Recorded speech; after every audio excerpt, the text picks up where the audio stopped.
Em nosso estudo de hoje, a lição 27 do livro Calma, que tem como título Opiniões Alheias.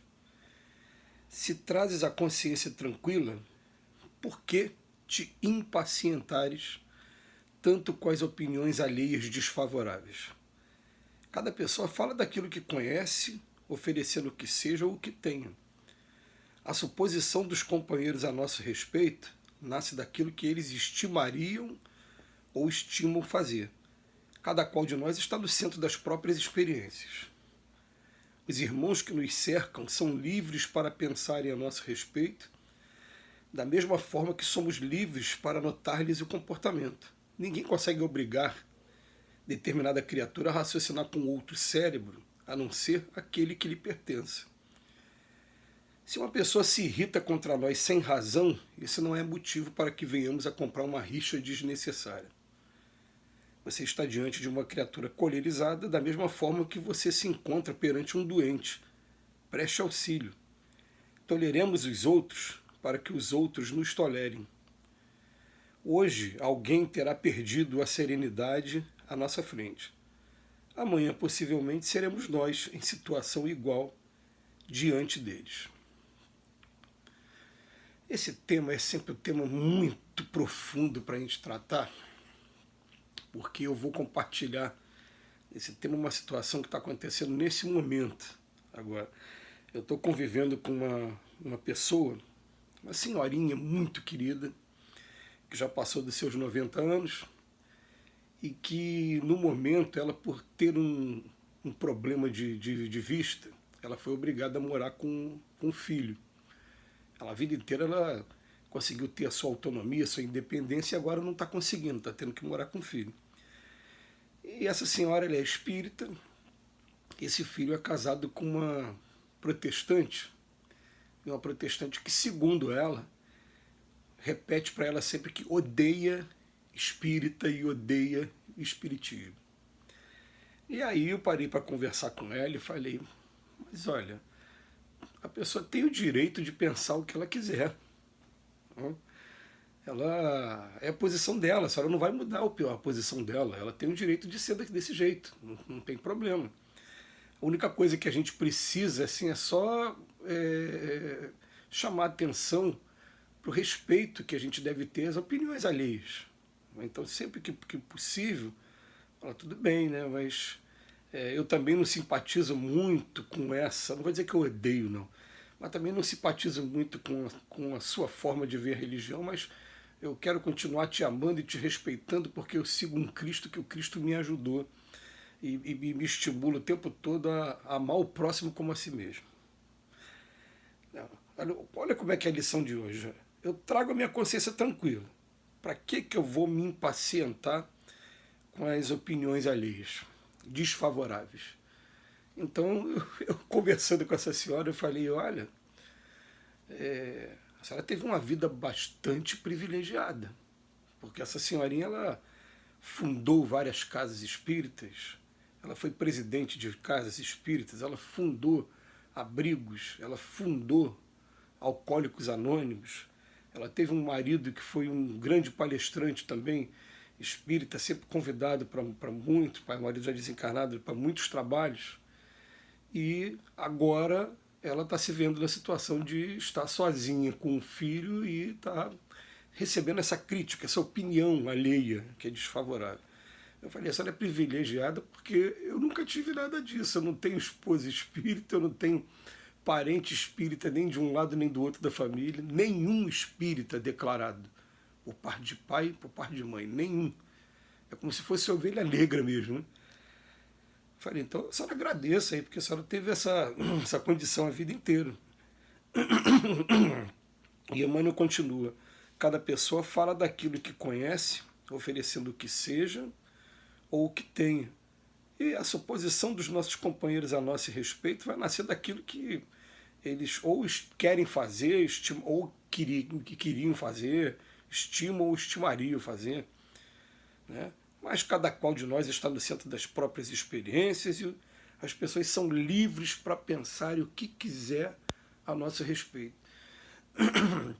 É mais uma lição do Emmanuel chamando a atenção para aqueles de nós que ainda se aborrece muito quando ouve alguém falar alguma coisa contrária, desfavorável a você. Isso é uma grande prova do tamanho do egoísmo que a gente está traz dentro da gente, e o primeiro filho do egoísmo mais próximo acaba sendo o orgulho, acaba sendo a vaidade. Né? O egoísmo tem vários filhos aí, né? O ciúme, a inveja, mas o orgulho e a vaidade ele vai fazer em primeiro lugar com que eu não tolere que alguém tenha uma opinião contrária, venha falar de mim sem eu ter dado motivo algum. E o Emmanuel tem uma outra lição maravilhosa que ele fala para a gente: quando isso acontecer, cala, não se defende com palavras, se defende com atitudes. E como é que se defende com atitudes? Você está sendo taxado de mentiroso, utiliza a verdade o tempo todo. É preguiçoso, vai trabalhar. Né?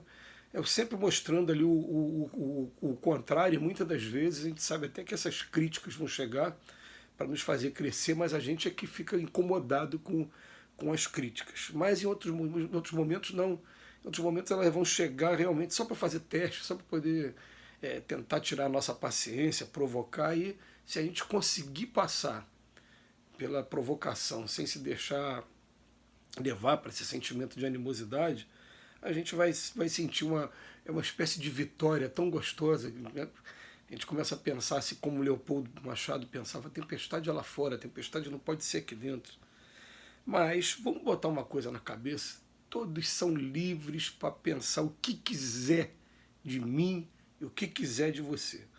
Eu não tenho que entrar nesse mérito. Ninguém consegue obrigar determinada criatura a raciocinar com outro cérebro, a não ser aquele que lhe pertence.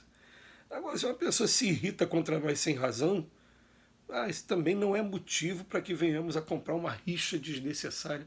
Esse é o pior de todos. É engraçado, né, que a gente fica lembrando da nossa infância, quando às vezes a pessoa passava pelo outro e você está me olhando por quê?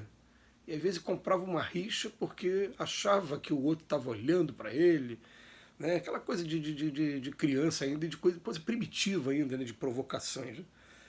E ele coloca assim: você está diante de uma criatura encolerizada e vamos pensar, cólera sinônimo de doença. Então é como se você estivesse diante de um doente e vai procurar alguns recursos para poder estar ajudando aquela pessoa nesse momento.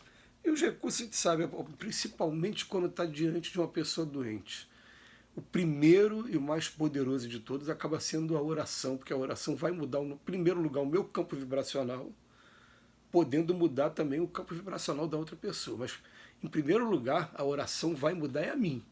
Eu que vou entrar numa sintonia com o Pai, vou entrar numa sintonia com o meu anjo da guarda e vou criar aquele escudo de proteção aqui, que a gente sempre pudesse visualizar com esses olhos, a gente veria a luz protegendo a gente. Logo em seguida, se houver possibilidades, que aí vai ter condições para isso acontecer, pode ser até que envolva a outra pessoa também que está encolerizada. Mas ele vem falar para a gente, e uma coisa também interessante: quando eu estou fazendo a prece, eu estou pedindo pela pessoa que está encolerizada, mas eu protejo a mim em primeiro lugar.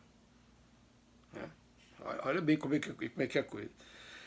Aí depois ele vem falar aqui para a gente: toleremos os outros para que os outros nos tolerem, e Emmanuel mais uma vez coloca na primeira pessoa do plural. Ele está incluindo ele também. Ele está falando: hoje alguém terá perdido a serenidade à nossa frente, mas amanhã possivelmente seremos nós. Falando de nós, falando dele, de mim. Quem está nesse mundo aqui de expiações e provas passa por testes, passa por provações. Não tem jeito. Isso aqui é uma coisa comum aqui na Terra. O problema é assim: a gente não vai conseguir resolver o outro, nem vai conseguir fazer com que o outro seja exatamente do jeito que eu quero. Mas eu consigo fazer isso comigo mesmo. Eu consigo me controlar, eu consigo me mudar. E o que mais importa aqui para esse estudo nosso, aqueles que estão com essa proposta realmente de fazer um trabalho de reforma íntima, de fazer um estudo diário para que poder fornecer elementos aqui para a nossa consciência, é isso que a gente tem que fazer. A gente tem que buscar cuidar da nossa saúde mental e da nossa busca pelo progresso. Que Jesus nos abençoe hoje e sempre.